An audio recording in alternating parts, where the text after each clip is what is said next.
Bye bye. কালকে সরস্বতী পুজো, আজকে আমি চুলে আমার হেয়ার কালার করবো, বাট আজকে আমি কিছু ডিফারেন্ট ট্রাই করবো। যে কালার ড্রেস পরে আছি সেই কালার চুলে কালার করবো। জানি ভূতনি রাক্ষসী অনেক কিছু লাগতে পারে। এটা হলো স্ট্রিক্স এর হেয়ার হাইলাইটিং কিট। না, এই ভিডিওটা একদম স্পন্সর্ড না। আচ্ছা, প্যাকটা ওপেন করলে এই ধরনের একটা বক্স পেয়ে যাচ্ছি, যার ভেতরে আছে প্রথমেই আছে একটা ব্রাশ, একটা ডেভেলপার, এটা হলো 30 ভলিউম। এখানে দুটো ব্লন্ডার পাউডার আছে যেটাকে চুলে আগে অ্যাপ্লাই করতে হবে। তা এটা মনে হচ্ছে হেয়ার র্যাপিং যে ফয়েল গুলো হয় না, সেটা দিয়েছে।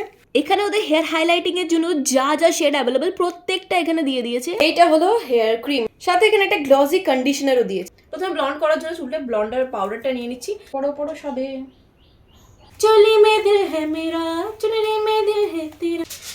তো আমি জাস্ট এইভাবে চুলটাকে ধরবো। নিজের চুলটা ভালো করে করা যায় না, জানেন তো, কেউ করে দিলে সুবিধা হয়। ওকে,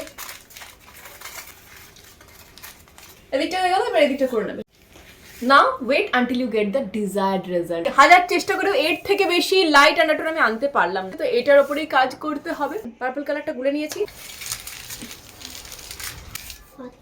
এই পার্টটা ডান। এবার এই পার্টটা 8 ঘন্টা পরে ফিরে আসছি। Okay, as you can see colour তোমার চুলে ধরেনি, পিগমেন্টেশনটা হেটেছে, আর কিচ্ছু হয়নি। ওকে, 40 মিনিটেরও বেশি কালারটা রেখেছিলাম, বাট ভেবেছিলাম এইরকম কিছু একটা এফেক্ট হবে, বাট আলটিমেটলি আমার চুল